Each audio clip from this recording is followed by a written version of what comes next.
नमस्कार, मैं हूँ आपके साथ जया कौशिक। तो आज हम बात करेंगे लैंसेट की जो लेटेस्ट रिपोर्ट आई है और साथ ही साथ वर्ल्ड ओबेसिटी डे भी है। एक बहुत ही इंपॉर्टेंट टॉपिक है और इस पर बात करने के लिए हमारे साथ डॉक्टर शिखा शर्मा भी हैं, जो कि क्लिनिकल न्यूट्रिशन एक्सपर्ट है। उनसे हम चर्चा को आगे बढ़ाएंगे। लेकिन पहले फटाफट कुछ अहम बिंदुओं पर रोशनी डाल देते हैं। हम देख रहे हैं पिछले 10-15 सालों से लगातार लाइफस्टाइल से जुड़ी बीमारियां हैं, वो जो है उनका खतरा काफ़ी तेज़ी से बढ़ता चला जा रहा है, इसलिए इस पर बात करना भी बेहद ज़रूरी हो गई है। अनहेल्दी खाने-पीने का जो चलन बढ़ गया है, फ़ास्ट फूड एक बहुत बड़ी वजह माना जाता है। इसके चलते heart disease, diabetes, cholesterol, blood pressure, ये तमाम बीमारियाँ जो हैं वो लोगों को जकड़ रही हैं। अब जो लैंसेट की जो नई रिपोर्ट आई है वो कहीं न कहीं एक चिंता की तस्वीर यहाँ पर पैदा कर रही है, पेश कर रही है। आने वाले वक़्त में 2050 तक ये माना जा रहा है कि भारत में 25 साल से ज़्यादा उम्र के मोटे या फिर अधिक वज़न वाले लोगों की संख्या वो 44 करोड़ के आस-पास हो जाएगी। चीन जो है सबसे पहले नंबर पर है, जहाँ पर 2050 तक 627 मिलियन के आस-पास यानी कि 62 करोड़ से ज़्यादा मोटापे के शिकार होंगे। अमेरिका में ओबेसिटी से ग्रस्त लोगों की संख्या जो है करीब-करीब 21 करोड़ 214 मिलियन के आस-पास जो है वो पहुँच सकती है। ये तमाम आंकड़े जो है लैंसेट की रिपोर्ट में आए हैं, लेकिन कई ऐसे देश हैं जहाँ पर मोटे लोगों की संख्या जो है काफ़ी तेज़ी से बढ़ रही है। भारत उनमें से एक है, चीन है, अमेरिका है, ब्राज़ील है, रूस है, मेक्सिको है, इंडोनेशिया, मिस्र, ये तमाम देश हैं, जहाँ आधी आबादी जो है वो मोटापे की तरफ आगे बढ़ रही है, जिसका बहुत बड़ा कारण जो है वो फ़ास्ट फूड भी है। अगर समय रहते हुए इस तरफ ध्यान नहीं दिया गया तो बेहद दिक्कत यहाँ की आबादी को होने वाली है और वो मोटापे और उससे जुड़ी बीमारियों की गिरफ्त में आ सकती है। तो 2050 तक ये जो आंकड़ा आया है कि हर तीसरा शख्स भारतीय जो है वो मोटापे का, ओबेसिटी का शिकार हो सकता है और 44 करोड़ में से 21 करोड़ से ज्यादा पुरुष, साथ ही 23 करोड़ से ज्यादा महिलाएं इसकी शिकार हो सकती है और बच्चे भी जो है आजकल हम देख रहे हैं किस तरह से ओबेसिटी का शिकार हो रहे हैं। 5 साल से 14 साल के 3 करोड़ बच्चे मोटापे का शिकार होने की तस्वीर इस लैंसेट रिपोर्ट में आई है, जिसमें कि भारत जो है नंबर 2 पर होगा। 2021 में हमने देखा था कि 18 करोड़ थे मोटापे का शिकार। जो ये रिसर्च हुई है, जो लैंसेट की रिपोर्ट आई है, उसमें आईसीएमआर के रिसर्चर भी शामिल है। और यहाँ पर क्यों ये ओबेसिटी के मामले बढ़ रहे हैं, हम डॉक्टर शिखा से भी बात करेंगे। एक बहुत बड़ा कारण जो है प्रोसेस्ड फूड, फास्ट फूड और जिस तरीके का लाइफस्टाइल हम लोग जीने लगे हैं, उस पर भी बात करेंगे। डॉक्टर शिखा, बहुत-बहुत शुक्रिया हमसे जुड़ने के लिए और बहुत ज़रूरी था इस पर बात करना, क्योंकि लैंसेट की तो रिपोर्ट आई है, वर्ल्ड ओबेसिटी डे भी है। सबसे पहले 2050 तक हर तीसरा भारतीय मोटापे का शिकार होगा, इस रिपोर्ट से निकल कर आ रहा है। कितनी गंभीर स्थिति है, आज हम 2025 में यानी 25 साल बाद ऐसी स्थिति हो सकती है। जी, ये जो लैंसेट में रिपोर्ट आई है, ये बहुत ही चिंताजनक है और इसका बहुत ही सीधा कारण है क्योंकि जैसे-जैसे ओबेसिटी बढ़ती है, वैसे-वैसे heart disease, blood pressure, diabetes, stroke, joint problems, allergies, asthma और कैंसर, ये सारी बीमारियाँ बढ़ती हैं। यानी हम इसको आज सिर्फ़ एक मोटापा कह रहे हैं, बट एक्चुअली अंदर-अंदर बीमारियाँ पनप रही हैं और अगर हुँ, 2050 तक इतना बीमारियों का लोड बढ़ेगा, तो हुँ, आज जो हम कह रहे हैं कि हमारी यंग पॉपुलेशन एक हमारे लिए एसेट है, वही हुँ, यंग पॉपुलेशन हमारे लिए कल एक लायबिलिटी बन जाएगी क्योंकि वो सब बीमार होंगे, वो प्रोडक्टिव नहीं होंगे, काम नहीं कर पाएँगे, एक कंट्री की इकोनॉमी पे हिट आएगा और इकोनॉमी के साथ-साथ जो हॉस्पिटल इंफ्रास्ट्रक्चर है, वो इतनी जल्दी तेज़ी से नहीं इतनी बीमारियों को जूझ सकता है।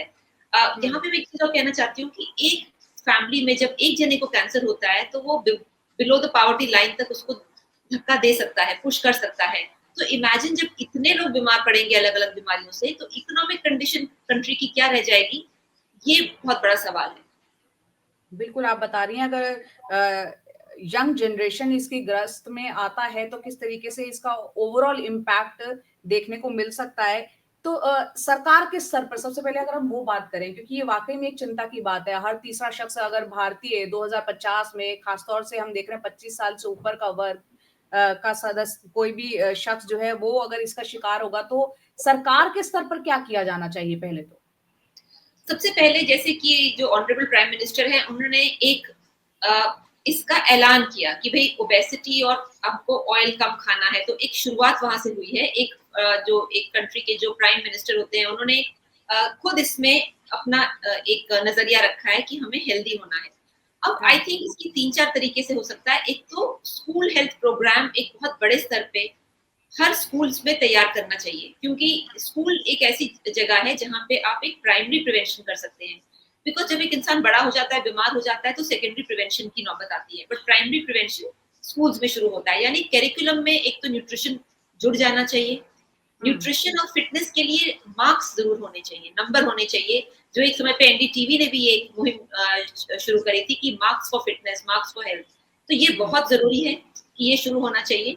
तीसरी चीज़ जो बहुत इम्पोर्टेंट है कि जो स्कूल्स की जो एक रेटिंग होती है, अच्छी स्कूल्स की रेटिंग होती है, उसमें बच्चों की हेल्थ पे भी नंबरिंग होनी चाहिए कि बच्चे स्कूल में जो हैं वो हेल्दी कितने हैं। तो उससे रेटिंग से क्या होगा, स्कूल्स का भी एक ध्यान उस तरफ जाना शुरू होगा। दूसरी बिल्कुल, ये चीज़ जो आपने मैं बड़ी अहम बात बताई। जी, बताइए, कंटिन्यू करिए। जी, दूसरी चीज़ जो मैं बहुत यहाँ पे कहना चाहती हूँ कि जो हेल्थ फूड की इंडस्ट्री है, हेल्थ फूड की इंडस्ट्री को एक तो प्रोसेसिंग की तरफ से वहाँ पे स्टार्टअप्स के लिए कुछ सब्सिडी होनी चाहिए, बिकॉज़ प्रोसेसिंग में बहुत ज़्यादा प्रॉब्लम है। प्रोसेसिंग में बहुत सारे केमिकल्स यूज़ हो रहे हैं और ऐसे तरीके यूज़ हो रहे हैं, जिससे कि केमिकल्स बॉडी में, शरीर में जा रहे हैं।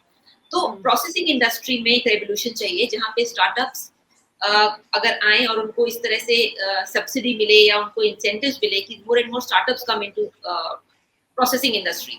दूसरा ये बहुत इम्पोर्टेंट है कि जो हमारे अ, जितने भी ओवरऑल कॉर्पोरेट्स हैं, अगर कॉर्पोरेट्स में और इंश्योरेंस सेक्टर मिलके कुछ ऐसी स्कीम्स निकाले जिसमें कि जो लोग सेहतमंद हैं, जिनको बीमार वो नहीं पड़ रहे हैं, उनको कुछ अच्छा इंसेंटिव मिलना चाहिए। जैसे हम सब इंश्योरेंस लेते हैं और जो लोग इंश्योरेंस को एक सेफ्टी के लिए ले रहे हैं और एक्चुअली बीमार नहीं पड़ रहे हैं, उनके लिए या तो टैक्स रिबेट या तो इंश्योरेंस रिबेट, यानी कुछ ना कुछ उनको इंसेंटिव मिलना चाहिए, ताकि ज़्यादा से ज़्यादा लोग इंश्योरेंस लेके बेफ़िक्र ना हो जाएँ, बल्कि अपने को हेल्दी बनाने की कोशिश करें बिकॉज़ ऑफ द इंसेंटिव।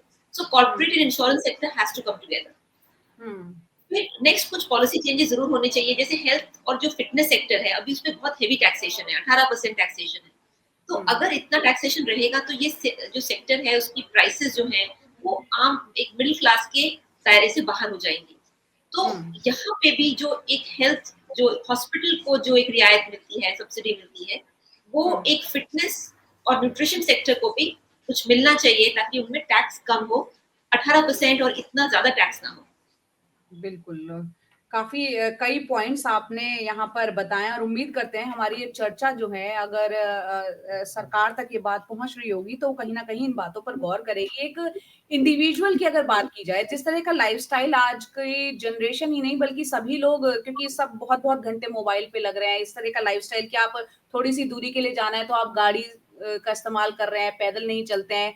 तो एक हर इंडिविजुअल को एज को भी ध्यान में रखते हुए किस तरीके की लाइफ़स्टाइल को फ़ॉलो करना चाहिए ताकि वो फिट एंड हेल्दी रहे? कुछ चीज़ें तो मैं कहूँगी कि सबसे पहले तो क्या है कि जितने भी प्रोसेस्ड और पैकेज्ड फूड है, इसको हफ्ते में एक ही बार खाइए, इसको रोज़-रोज़ ना खाएँ, इसको अपना डेली रूटीन में ना लाएँ। दूसरी चीज़ है कि रोज़ सुबह या जब भी आपको समय मिले खाने से पहले एबीसी जूस यानी आंवला, बीटरूट, कैरेट जूस रोज़ पिएँ और जब गर्मी का सीज़न है, तो उसको आप उस समय की वेजिटेबल्स से रिप्लेस कर सकते हैं। बट इस सीज़न में आंवला, बीटरूट, कैरेट ज़रूर रोज़ पिएँ। तीसरी चीज़ मैं कहूँगी कि कोशिश करें कि आप जो पानी है वो कम से कम नहीं तो 1.5 लीटर रोज़ पिएँ, बिकॉज़ पानी आपकी बॉडी को एक बैलेंस देता है और टॉक्सिन्स को फ्लश आउट करता है। Next thing I would say is कि आपकी जो नॉर्मली हम जो फल हैं वो कभी-कभार खाते हैं।